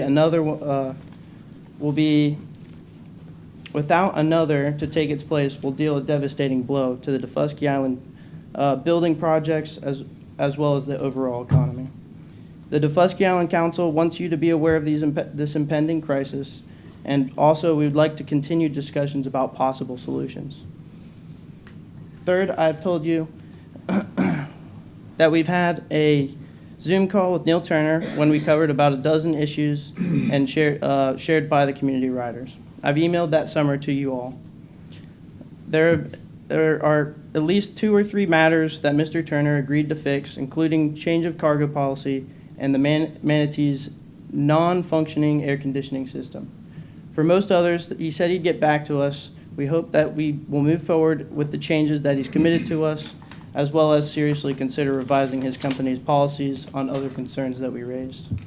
Finally, I see on your agenda that you will once again be discussing the DeFusky Ferry in your executive session. Thank you for doing so. Our views have not changed. We still believe that the boat owned by the operator is inadequate. We still believe that the service is especially difficult for elderly people and those with physical limitations. We still believe that the service is unsafe for people with their pets, and we still believe that Low Country's unreasonable fees are making people's lives more difficult. You all know what the solution is. It's not an easy solution, but it's the only solution, and it's the right thing to do. That's all we're asking, so please make the right decision for our community. Thank you. Bob Elliott. Chairman Passament, Council, Bob Elliott, good to see you again. I'd like to address some of the questions and comments, great questions and comments that were made at the last budget reading, second budget reading, about South Carolina nurse retention and the funding request. I will be out of town on Thursday, so I wanted to come tonight and address those questions and comments. It was suggested 2 weeks ago by Councilwoman Howard that I use the HSA process. Unfortunately, we do not qualify. This year, HSA implemented a change which restricts nonprofits who have fiscal agents from applying for funding for accountability, and this comes from Ben Boswell. There was a question on whether the county is funding anything else with respect to nurse retention with USCB, TCL, Beaufort Memorial, et cetera, and I think Mr. Adamson answered that at the end of the session, but the answer is no. There would be no overlap on nurse retention funding by the county. Funding that the county has provided has gone towards nurse education. There was a question on why we need South Carolina Nurse Retention Initiative if the hospitals have their own retention programs. I thought that was a great question. Well, healthcare providers do have their own recruitment and retention programs, but obviously they're focused on their own staffing needs. Our program focuses on increasing the total supply of nurses for Beaufort County and all of the healthcare providers, large or small. Everyone benefits from a larger supply of nurses. And so our program is helping the healthcare providers. It's supplementing, it's complementing their own retention and recruiting initiatives. There are currently over 144 unfilled RN positions in Beaufort County. This goes across 19 healthcare providers. We're talking about hospice, home care, hospitals, rehab centers. We also collaborate with 9 colleges. We make sure that the students, the graduating students, understand our program, and we're in an attempt to attract them here to Beaufort County. Quickly, I was asked what the impact would be if we don't receive funding from the county. You know, I am proud of our accomplishments in the last 3 years, and I'm excited about the prospect of improving healthcare through nurse retention in the future. But I'll tell you what, I need Beaufort County's support. I need your moral support, I need your encouragement, and I need your financial support. It is so critical that we partner on this, and I have your support. Otherwise, to be quite honest, I was asked this, I'm not sure that the initiative will continue. If I can't get the support of my major client, Beaufort County, then I got to question why I am doing this, to be quite honest. I would respectfully submit that the discussion for the third reading on Thursday be about how to fund nurse retention, not whether to fund nurse retention. The council has approved this a year ago on the condition that we demonstrate impact to the citizens of Beaufort County, which we have done. I'm asking the council, in my absence this Thursday, to vote yes on our funding request. And I want to give special thanks to Councilman Bartholomew, Cunningham, and Reitz for their support during the second reading. Thank you very much. Mr. Chairman, can I ask him? No. No. Is there any other person? Okay, I need a motion and second for an executive session as follows.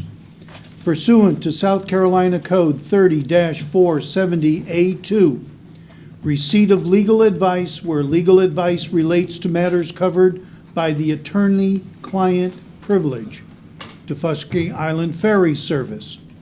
Pursuant to South Carolina Code 30-40-70A2, receipt of legal advice where legal advice relates to matters covered by the attorney-client privilege, FOIA, County Rules and Procedures. 3, pursuant to South Carolina Code 30-470-70A2, discussion of matters covered by the attorney-client privilege, inquiries and investigations pursuant to South Carolina Code Section 4-9-660 HSB. And finally, pursuant to South Carolina Code Section 30-4-70A1, discussion of employment, appointment, compensation, promotion, demotion, discipline, or release of an employee, a student, or a person regulated by a public body, or the appointment of a person to a public body. A motion and second, please. So moved. Mr. Bartholomew makes the motion. Second? I'll second it. Ms. Brown makes the second, duly motioned and seconded. Any discussion?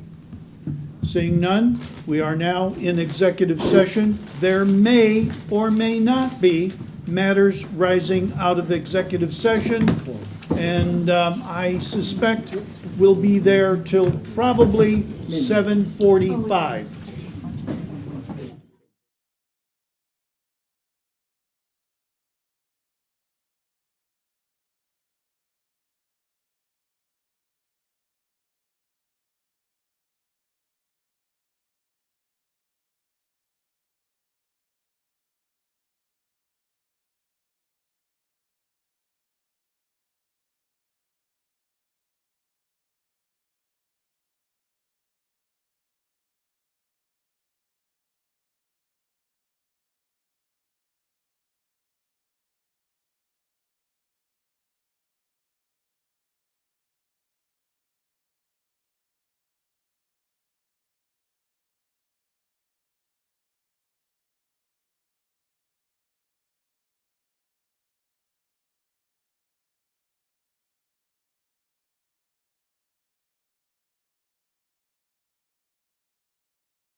We are back from executive session. There are no matters arising out of executive session, and there is no further action from council this evening. This meeting is adjourned at 7:45 PM.